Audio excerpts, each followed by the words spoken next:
We're on a collision course with the national championship, and the only variable is time. Because the train is rolling, so anybody out there, I can't tell you what's going to happen right now, but it's coming. Get on board or get out the way. Every single play, you got to find a way to get it done. Play after play after play after play. You're listening to From the Pink Seats podcast of the State of Louisville Podcast Network. Now, here's your hosts, Jacob Lane, Matt McGavick, and Vince Lococo. From the Pink Seats podcast, Jacob Lane, Matt McGavick, Vince Lococo, and our good friend Press Meyer is back. How about that? Let's give him a round of applause. Coming off of a winning week from basketball, he comes back to talk football. And that's what we're here to do tonight. I know that there is a lot happening right now in terms of the signing class and National Signing Day and all that fun stuff with Louisville football. We're going to get into that as soon as we wrap up the 2022 season in review, which is what we are here to do tonight. We are once again joined by a former player, a player who put stats up on the scoreboard and did his thing this year, impacted Louisville football, winning those 8 games, and that is Tyler Hudson, wide receiver extraordinaire. Just the second 1,000-yard receiver for Louisville football in the last, what? I'm not good at math. 15 years. How about years, that, man? But a lot to get into with the offense. And we talked about defense last week. And the offense is definitely an interesting part of the season. We've talked a lot about it already in this series. But Tyler is going to give us some really interesting perspective of not only his recruitment and how he ended up at Louisville. Thankfully, he did. Louisville needed him more than we could have ever known. But how the season went with Malik, how it went adjusting to Brock and all those fun things. Guys, I welcome you all into the show now. How are we doing this evening? It's great to see your faces. You can't see mine. I'm making a weird, funny face. But yeah, because Jacob, you're the one that has the worst internet here. So, you know. That's right. That's right. You can blame AT&T, Oldham County for that. If there are any internet sponsors who would like to sponsor the show and give me free internet, I will gladly sign up for that. But it's just great to be here and continue to talk about last season, and then of course tying it into 2023. And the offense, as I mentioned, it was a little bit of a struggle for Louisville, but when you look at the 69 catches and 1,034 yards, there we go. I can always expect you guys to slam down the alley-oop that I throw up. But Tyler had a beyond impressive season to the point of he was Louisville's only receiver. I mean, you know, Marshawn Ford obviously had a nice season, but there really was nobody else that put up the type of numbers that Tyler Hudson did. And the 2 touchdowns it's unfortunate because it's not a reflection of his ability overall as a receiver, more so as Tyler's going to get into some of the scheme flaws that Louisville faced last season and some of the uphill battles that we described to you. We talked about this just a couple of weeks ago with Keith Tobridge of the offense inside the red zone, of what the issues were. Tyler's going to talk a little bit about that. But of course, he's going to talk about the NFL draft and his preparation. And guys, I think that it is a shame what's happening right now. Look, I give all the credit to the world to Catrell Clark, Yaya Diaby, Yasir Abdullah, 2 of which those guys are balling out right over my right shoulder right now on my television. And the NFLPA Shrine Bowl or the NFLPA Bowl, whatever the name of I've lost track of all the names. But Tyler Hudson not invited to a single one of those games that I've seen in my research, not invited to the combine. It doesn't have a senior day or senior bowl invite. I think he's going to absolutely star at the Louisville Pro Day, but it's a shame at how under the radar this kid is when he was the reason. If you want to point to a single player, he is a big factor in Louisville winning 8 games. No doubt. It blows my mind that he just didn't get a single invite to any of those bowl games. And I mean, as Tyler talks about, people just want to see him run the 40, and for whatever reason, I mean, Tyler could have went out there to any of those, the East-West game or the Reese's game, and, you know, he could have been the best receiver out there on the field, and people still would have been saying that, unfortunately. And, you know, I'm excited for this dude to finally get his opportunity whenever the pro day comes around at Louisville, because, I mean, there will be a lot of scouts there. Every year that I was around a pro day, except for 2018, unfortunately, every NFL team was represented. Yeah, and I mean, think about it. Malik Cunningham, assuming he goes to the Senior Bowl and has a big week, he's obviously been kind of talked about getting the call up in the draft prep this week in these bowl games. You know, there's going to be a lot of eyes on him because of what he brings to the table, and that's going to bring a lot of eyes to Tyler Hudson at the Louisville Pro Day. So it's exciting to see what's going to happen there, but we're going to talk a lot about the 2022 season with Tyler Hudson. He is a great person. It was a blast getting to interview him. Glad we were able to get him on the show. We appreciate you all for tuning in so far to the off-season content that we've had. This is going to wrap up the season in review series. We'll have some more episodes where we probably dive into 2022 a little bit, but this will kind of put a stamp on just describing really what we saw on the field for Louisville in totality in 2022. But a great way to end it here. Subscribe to the show anywhere you get your podcast from the Pink Seats Podcast. Follow us on Twitter at Pink Seats Pod, at the State of Lou, at U of L Report, at Matt_McGavick, at Vincent Lococo, at Jacob Lane 08, at Press Meyer. We're going to go ahead and jump right into it now. Tyler Hudson joins from the Pink Seats Podcast for the first time.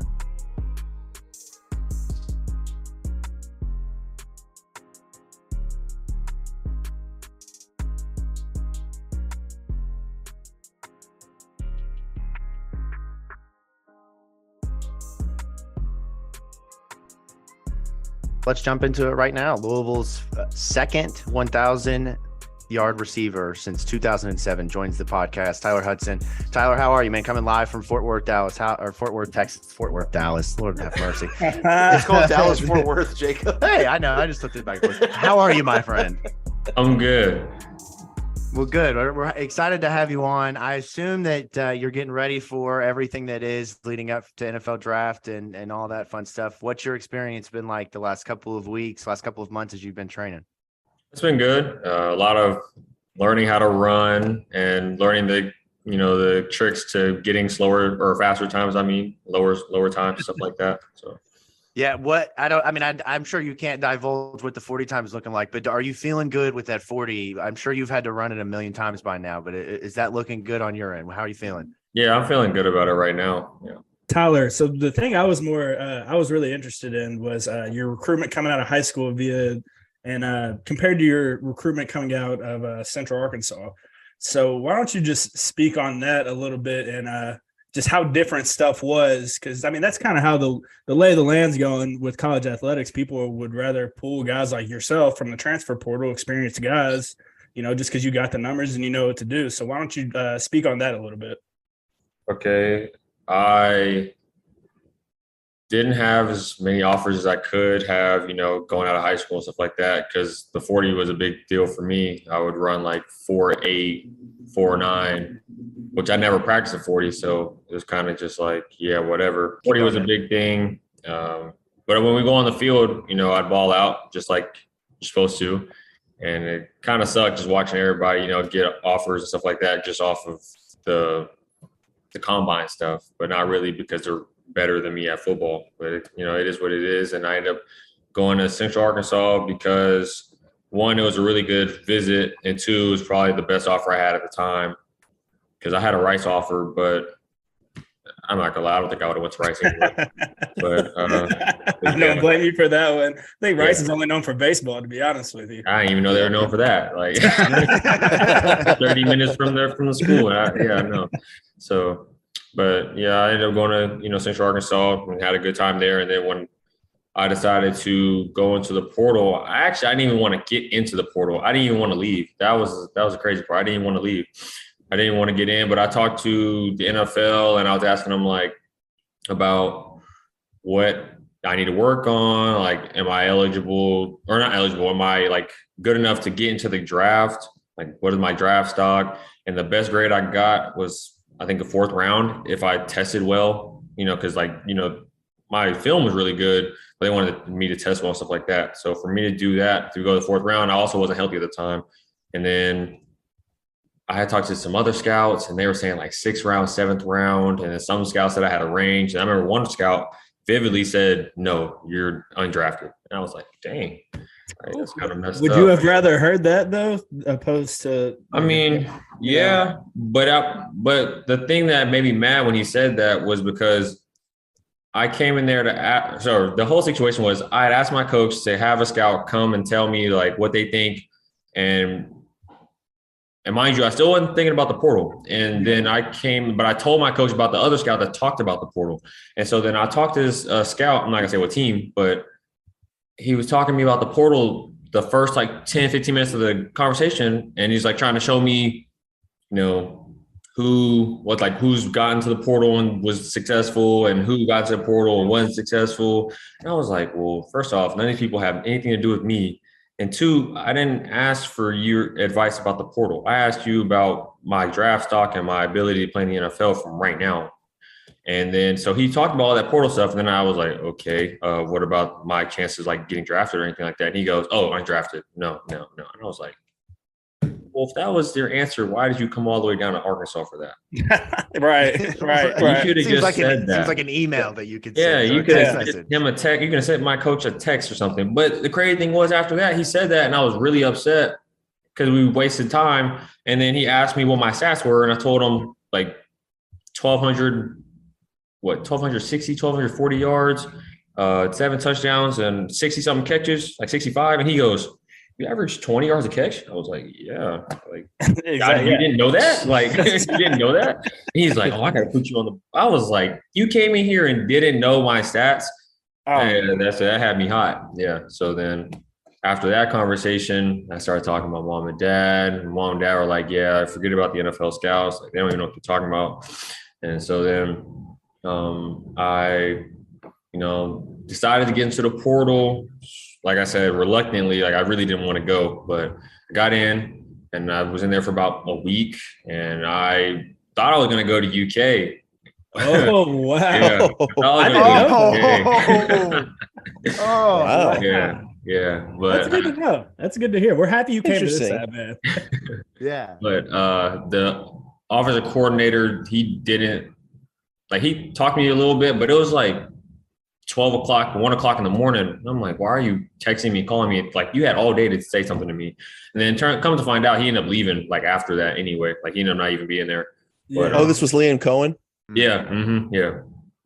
Interesting. He probably told you, he was like, T. Huddy, I'm going to the Rams anyways. You don't want to Yeah, he was texting you because he was already in LA on West Coast time. So. Yeah, he probably was. Right. Probably So was. obviously you say you reluctantly enter the portal, but given your status as an FCS All-American, I bet the recruiting process had to be light years different than what it was coming out of high school. Oh, yeah. Just walk me through like what that was, because you go from one recruiting process where you say like, oh, your best offer is, just FCS schools, to where you're in the portal for a week. And I can only assume how many Power 5 schools came calling to you. Like how was it overwhelming at times? Yes. Very overwhelming. Me and my fiance, we were sitting there just listening to call after call, text after text, and I'm calling my mom and dad, telling them what's going on, and I'm talking to my coaches and stuff like that. Like, it was a constant ring of the phone every so minutes, just school after school after school. All the G5 schools, which I was not going to go to any G5 school because FCS and G5 there's really no difference unless I'm going to a Cincinnati or a UCF. Yeah. Or a U of H. That would have been the only couple schools I would have went if they were G5, just because they're known for being really good.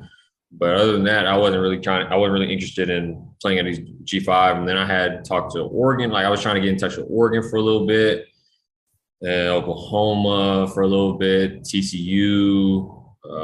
somewhere you can go and put up some numbers for sure. Yeah. Baylor's, Tennessee. So a lot. Yeah. It was a good amount. And I know if I'd have been there at the beginning of December, when the season was just over, I probably would have had any offer I could have imagined. But I didn't want to get in the portal in the first place. So I didn't even think about it until right before school started again. So you mentioned a little bit before we started recording that Gunter Brewer, the former Louisville wide receiver, that played a large role about your recruitment to Louisville, but obviously he ends up going to Maryland. But with the staff outside of Brewer, what was it?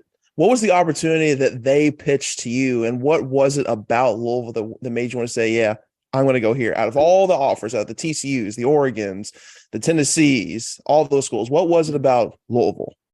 So I had a coach that used to we used to work together at UCA, and he had left, and then he ended up going somewhere else. So he knows he was talking to somebody for me at Louisville. I guess they knew each other somehow. I don't know, but I was talking to them through him, and then when I got in the portal, I started talking to Coach Brewer. But I knew in the back of my mind, like, yeah, I'm waiting on Louisville like to say something, because the whole time before I get in the portal, he's telling me like they really want you, blah blah. And I'm like, okay, it's cool. When I get in the portal, they didn't say anything. I've been in there for 5 days, 6 days. I'm like, where are they at? And Yeah, play cool. They finally hit me up right after, I think like the next morning after I talked to UK. And Gunter was telling me, like, you know, they like me, like my film there. She's showing me for about 2 hours of like film of what they can use me like and stuff like that. And then how like their offense translates to the NFL. He brought up Cooper Kupp. And then we also started talking about like food, because he loves food and he's just so funny in country. But he was talking about like chicken and stuff like that. And then, so it was Brewer and it was Coach VJ Stingley, Coach Stingley, if y'all know who that is. Yeah, I know VJ. Yeah. So there was them two I was talking to for the 2 nights that I was talking to him, and he was just telling me like we need receivers. And also on top of talking to them two, my mom also made me like this like list of 15 questions to ask, and it was like, who's a quarterback? Is the O-line coming back? Like, who's on the O-line? That was smart question. So you had things firing back to them. Yeah, like and I also like looked up their stats, like the receiving stats, and I seen that Jordan Watkins left, and it was him and Marshawn for the top spot. And I'm kind of sitting there like, okay, there's a freshman that plays slot, so I don't have no like competition with him. And then Jordan left, and then Marshawn plays tight end, and I'm like, okay, there's no outside receiver like I love Tyler, like, but Tyler only had like 400 yards. He only caught like 20 passes, so it's kind of like, okay, well, yep, he's not the number one. So I mean, I can go in there and compete for it at least. If anything, playing at Power 5, you rotate. So I wasn't really tripping about that. So that's how those are all the key factors of me going to Louisville. And real quick before your next question, Vince, and what was your reaction after you commit in January, but then I think it was late March, early April that Harrell enters the portal? Like, what's going through your mind there? Obviously, you're like, okay, my teammate's going, but at the same time, you're probably thinking, okay, this probably opens up another opportunity for me to, increase my workload. Oh, it's actually kind of sick that he left, to be honest. Because fair enough. That's why I don't play football. Yeah, he is one of the people that like welcomed me with open arms when I first got there. You first get somewhere, you don't know a single soul out there other than the 2 people who helped you get there. It was kind of like, dang. Well, I guess technically you could say my best friend at the time at that school left already, and you only been with him for about 3-4 months. And we had built like such a good bond, and like we built a chemistry, and we were hungry, we were grinding and stuff like that. And it was just fun to like be around him all the time. And he left, but it's crazy because I went to Central Arkansas for one of my late teammates. We had like a little service for him at the school, and after the service, I went back to the apartment I used to live in with my fiance, and he called me. He was like, yeah, I'm getting in the portal. I was like, what? I just seen you yesterday. Like, how are you already getting in the portal? What happened? And he was telling me like all the situation that he was going through and stuff like that. So, I mean, I told him congratulations, because I already thought he was in the portal. Like, I already thought he was going to Alabama, but then I found out like later that weekend, he wasn't even in it yet. So I was like trying to tell him like, I mean, yeah, it's cool to go to Bama, but I mean, you've seen what we had built in the spring. Like, can you stay? But he ain't gonna leave anyway. Can you stay? My question for you, Tyler, man, I want to hear about the connection between you and Malik, and how you guys developed that over the course of the spring and over the course of the summer, and how you continued to develop that over the course of the season. So what were some of the things that you guys did, and how did you become his number one option come Saturdays? I came into Louisville with the mindset that, okay, he doesn't have a number one receiver, so I need to show him why he can trust me to be his number one receiver, his go-to, his bailout. And I remember every time he threw me the ball, no matter how I landed or who was about to hit me, I try to catch it every single time, like regardless of the circumstance, because I need to build his trust up with me in order for me to get the ball a lot, or at least have the opportunity to get the ball a lot. So, I mean, I'd always ask him to not hang out, but like throw after. Yeah. And But I remember in the spring, at first, he was always hurting of some sort. So it kind of like just backed off of it because, I'm fresh, I'm new, I'm trying to get stuff going. He's been there for 6 years. So I was just letting him have his space. And then towards the end of spring, he started throwing me a little bit more because, he was seeing me make plays in practice. And then when we got to the summer in June and July, we were throwing at 7 a.m., I think every Tuesday, Thursday, or Monday, Wednesday, something like that, right before we go lift and have our like conditioning and stuff like that. So it built pretty fast, I would say. I mean, that was like probably 3-4 months of just consistently throwing with him every day or like every other week, something like that. And what was the main route that, if I put you and Malik on the field together and we're in a bind and I got to go to you for one route, one play, what's that route and play going to be for you? It's a slant route. Connect on. It's going to be a slant route. It could be a slant route. It could be a slant route. See? It's not. It's a 10-yard stop. We were in that. Yep. Every third down, everybody in the stands knew 10-yard stop. So And how many do you have the analytics on how many of those you converted on? Because I'm pretty sure you caught everything that was thrown your way throughout the year. I mean, what was it? Only 1 or 2 drops, and they were very late in the season or something like that. They were real late. They really jinxed me because I had no idea that people even keep up that stat. And so after I seen it that next week when we played JMU, I ended up dropping one. So you can blame that. You can blame that 100%. Yeah, that's a mad stat right there for sure. He probably tweeted that out. Sorry, Tyler. Yeah, it's all good. But yeah, it's only 2 drops. And so I'll probably say we converted on that I'd probably say 90%, no less than 80, to be honest. That's good numbers to me. That's passing grade all the way. So early on in the season, first of all, let me back up. I don't know, obviously with you being at Central Arkansas the year prior and, really the last couple of years and not knowing Satterfield and kind of what was going on at Louisville with Louisville being so close in so many games and falling short by just a couple of points because of a turnover, whatever the case is, you come in to Louisville and provide the number one go-to weapon. But early on in the season, the offense is kind of sputtering. You're not really comfortable. It seems like you obviously were comfortable getting 100 yards in the first game of the year, but it comes in that loss to Syracuse. But what was it like for you all in those first couple of games? We talked on our show and Presley was kind of the one that really kind of led this conversation was Malik didn't look like himself, right? We had seen for the last 5 years, Malik was a guy that could take off and run when he needed to, but really tried to stay in the pocket and try to get that offensive game going around the passing game specifically against Syracuse. But overall, at the beginning of the season, what was that like for you all just trying to gel and find your rhythm? It was pretty frustrating because I remember going into the season, they were all telling me, like everybody who's been there still from like the year before, they were like, Syracuse isn't good and stuff like that. Like we smoked them and I was like, okay, well then we go out there, we should like beat them again. But you saw the game. Like we tried to keep Malik in the pocket, and I mean, I'm not saying he can't do that, but I guess it just wasn't what worked the last 2-3 years before that. So I guess that just wasn't very comfortable. And then, so I remember after that game, Malik told me, he said, I've never like not scored before, is what he was telling me. He said, I'll never let that happen again. So then we go play UCF, and I think he ran 2 touchdowns in? Something like that. Yeah. So, yeah. And he came up to me and said, I told you, like, I'll never let that happen again. And I was like, okay. And so then we go, but mind you, we're still sitting there, like, as a receiver group, we're like, dang, okay, that's 2 games. And we don't even have a chance of getting a, like, receiving touchdown. And the tight ends were like that, too. And then we get to game 3, 4, and 5, and it just started snowballing. Like, it just got worse and worse. And we were kind of sitting there like, we were talking all of that, like, that rah-rah before the season. And we're playing like I'm not saying we were playing like trash, but our record wasn't showing like how the work we put in. So it was kind of frustrating and kind of disappointing. And then, 0-3 in conference is kind of like, dang, the season's already over considering you're talking about trying to get to the conference championship.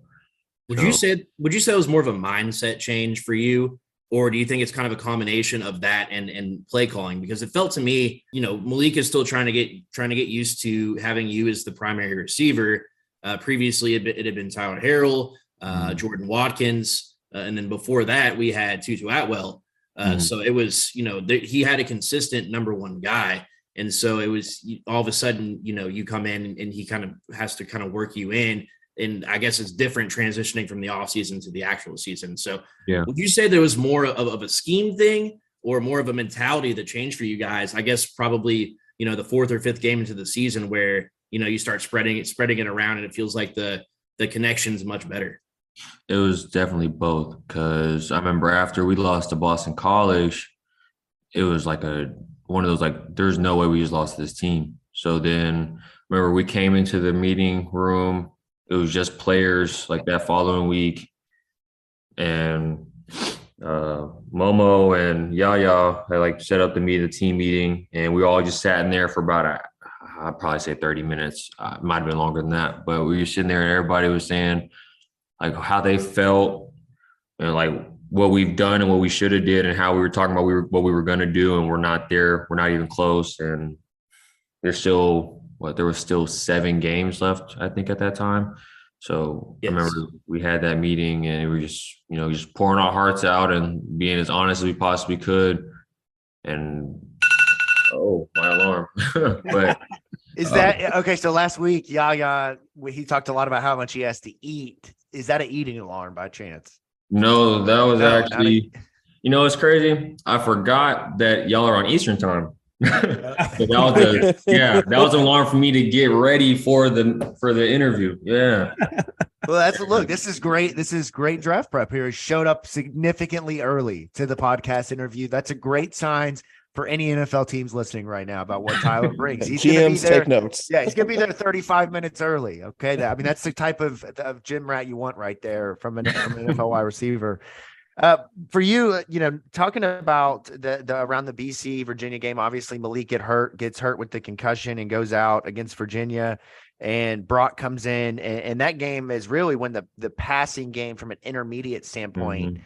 Yeah. Really, it was eye-opening. Look, I remember specifically saying and predicting in that game it was going to be like a Houston Texans offense. No offense to them, but where the offense didn't, it just looked out of sync. The passes are 4, 5, 6 yards. It just didn't look like that. Brock comes out just slinging the ball like it's Brocktober, and obviously he's throwing the ball your way all the time. What was that like for you, adjusting from Malik to Brock? And then moving forward with injury and just going back and forth, what was it like for you having 2 quarterbacks? Yeah. So that was the other part of the first, the question before that was the scheme part, the changing, because when Brock got in, it was more of a pocket passing, going through all progressions. Even if there's pressure, he's going to sit there and try to make a play. And not saying he couldn't run or anything, but like that was just the type of person he was. That's how he plays. So playing receiver, I remember that week after the BC game, our coach came in there to the receiving room, and he was saying that there's no depth chart. Y'all, the moment was too big for y'all last week, so there's no depth chart. He was like basically blaming the game on us, is what it seemed like as a receiver. So it was kind of like, okay, now you're saying it's our fault. Well, I'm about to show you it wasn't our fault. So we go out there that week, and I told Brock, I said, I got you. Like, you throw it, I got you. And I ended up going for 100 yards, and Brock was throwing it to me, and then he was also throwing it a lot to Marshawn. And that was kind of just like an eye opener. Like, yeah, we got it. Like, that's what it looked like in the spring, and then fall camp. Like, that game was a glimpse of what happened in the offseason. Like, that happened every day in the offseason. I remember one time we had like 10 touchdowns one day in practice, like, because that's what we thought was going to happen, and that was with Malik too. But it was just Brock that game, and it was kind of like a boost. And, we just took on from there and just went into Clemson thinking that, we're 6-3. What were we, 6-3? We're 6-4. We're 5-4. Yes. 3. Bowl eligible after James Madison. So 6-3. Yeah. That was a great game. Like, team win. Coach, they were talking about firing Coach Satterfield after the game and all that stuff on Twitter. So, that was a great game. Speaking of that, what was it like hearing all that? Because leading up to the Virginia game, well, actually, pretty much immediately after the Boston College game, the chatter just escalates into the stratosphere. And then a day or two before the Virginia game, there's the reports that come out that, like, hey, if Satterfield doesn't win this game, he could get canned as soon as the next day. What was it like hearing that, like, knowing that you don't have your starting quarterback, you're going on the road against a team that, isn't that great, but if you lose this game, your head coach may or may not be gone. Like, what was that like? I found out on the way to the airport the day before the game. So yeah, that was kind of like eye-opening. Like, this is real cutthroat. It's more of a business than anything, because at UCA you wouldn't hear anything like that. So them saying they might fire him after the game if we lose, kind of like, dang, there's no way we're gonna let our head coach get fired mid-season. And I know he had like a lot of pressure on him because his starting quarterback wasn't in the game.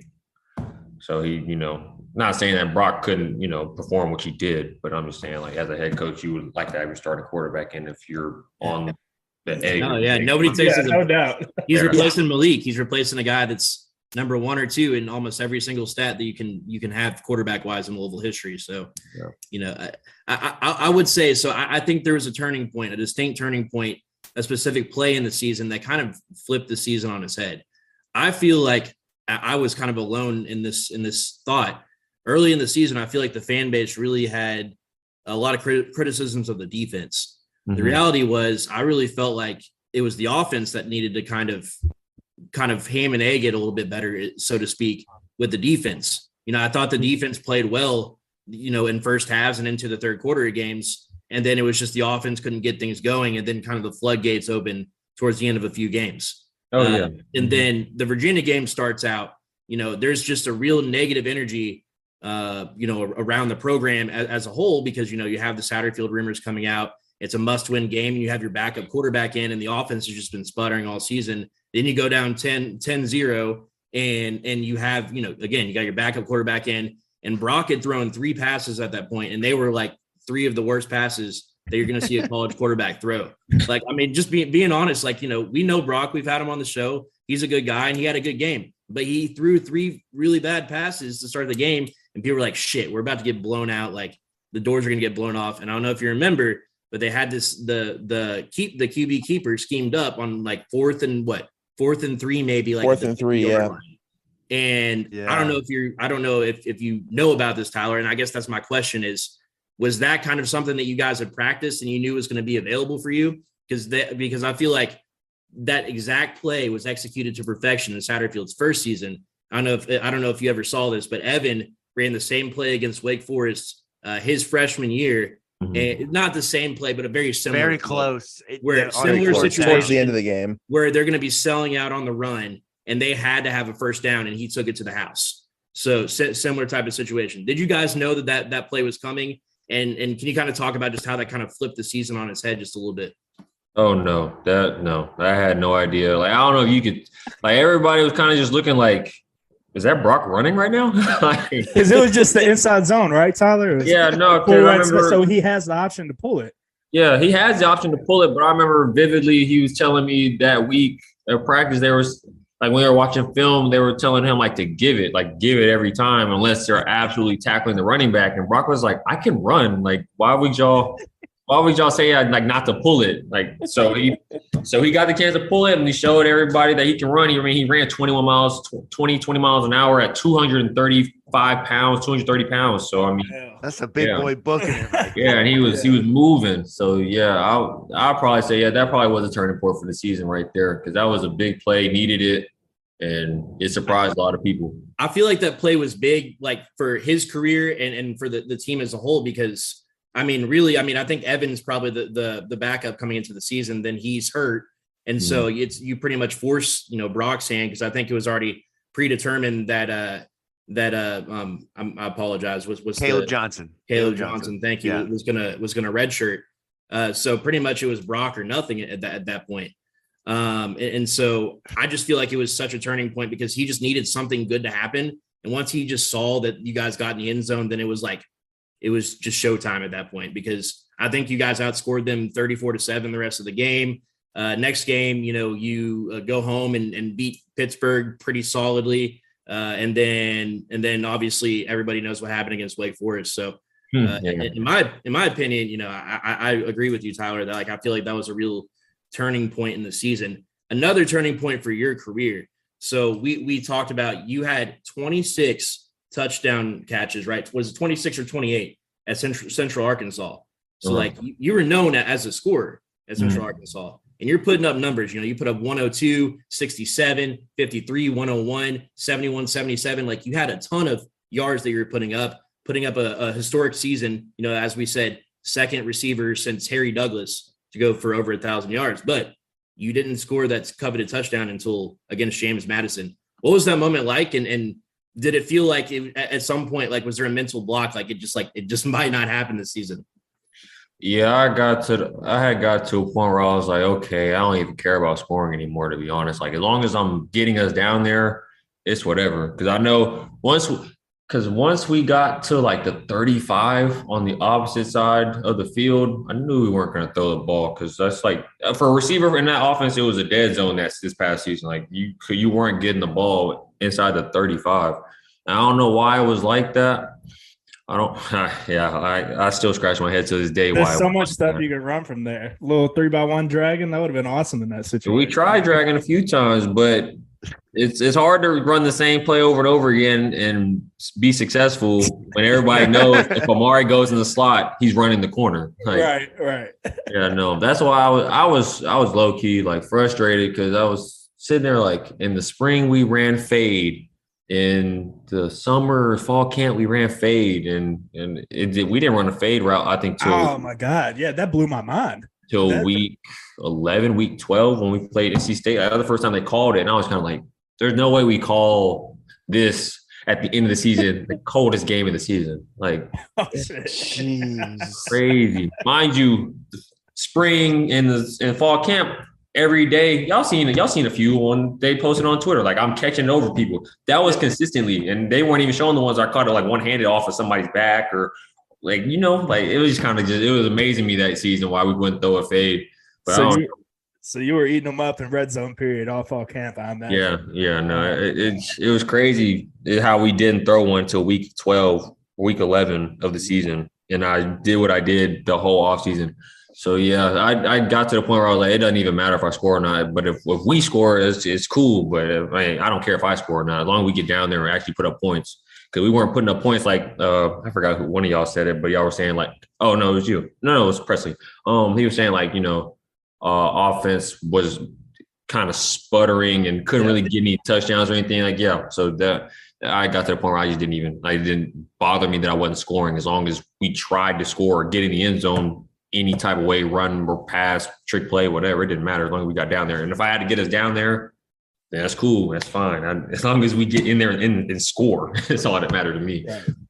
Just a quick follow-up before I ask my next question, but did you have a celebration planned? Because I know obviously in that moment you just dropped down and it was like, thank you, Jesus, touchdown finally. But was there something in the bag that you kind of kept tucked away? Oh no, that was a celebration. I told Braden Smith, I said, Braden, if I score, I'm gonna drop to my knees and tell God thank you. And he said, you're not doing that on TV. I said, I swear I'm gonna do that. All right, let me ask you this: what was better, that or Isaac's spike in that game? Which one did you think was the better celebration? Isaac Spikes was definitely better. He played at Louisville for 6 years and never scored a touchdown. Yeah. I would have did way more than the spike. The spike probably would have been the cherry on top, to be honest. Would have done the Hingle McCringleberry. I would have did everything. I probably would have jumped in the stands. All of that. Going 12 rows up. That ball is going up in the stands. Yeah.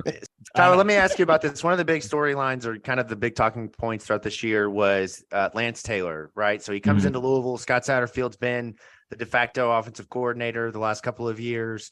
It's very obvious that he's been the play caller. There's been a lot of controversy around that. Lance Taylor comes in.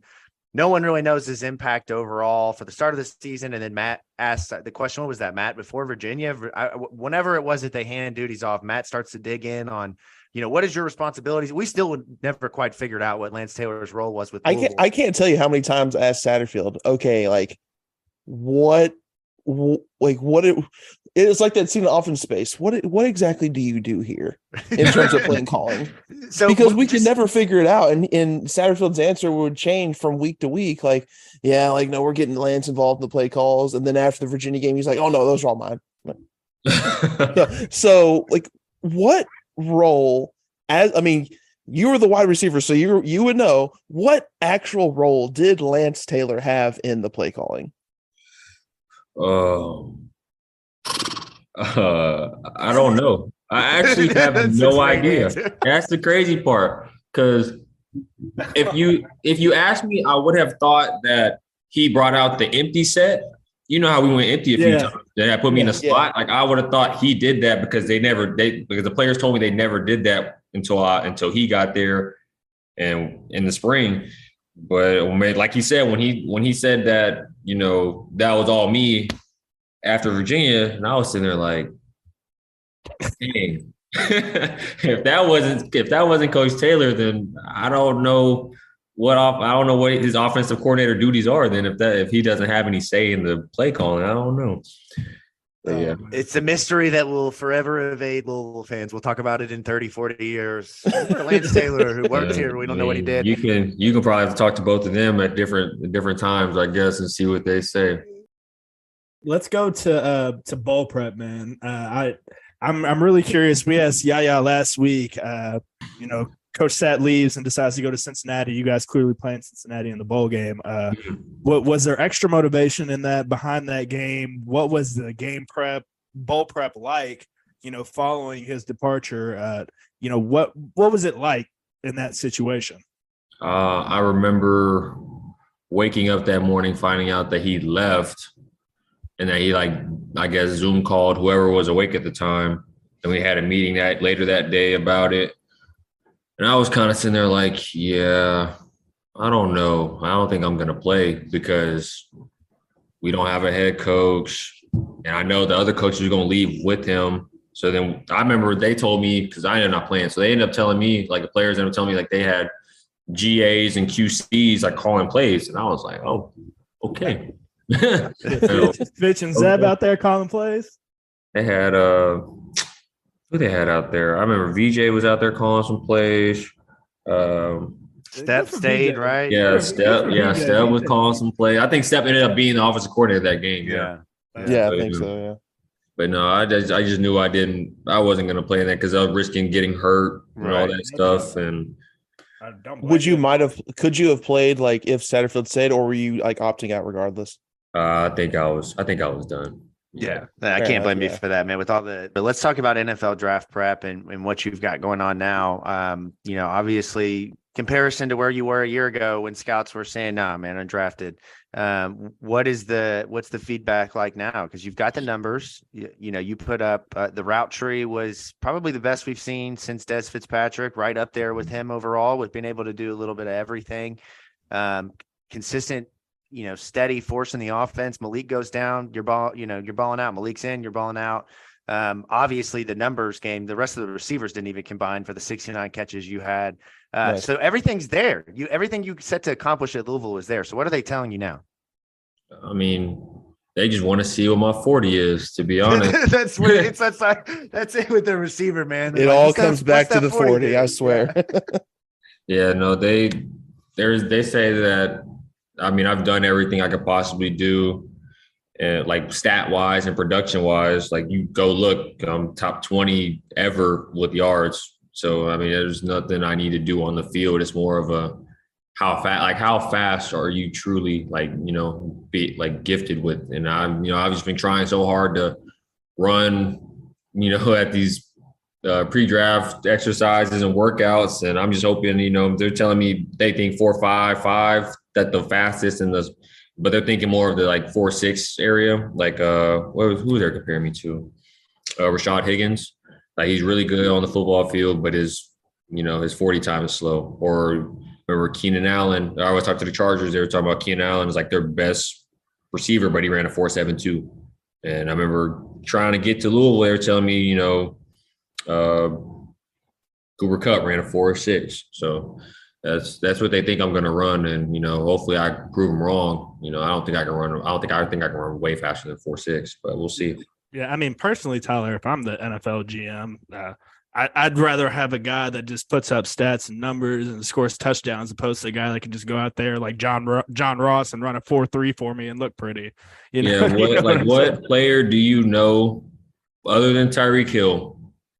Because that's only one that runs 4.1, 4.2, and it was just balling each year in and out every other game. He's going for crazy numbers. Yeah, exactly. Or just consistently going for numbers. And in the NFL, it's a league where clearly, like, you're not going to get open 24/7 every play. Like, it's just as much on the job of the quarterback to throw you open on some plays in the NFL.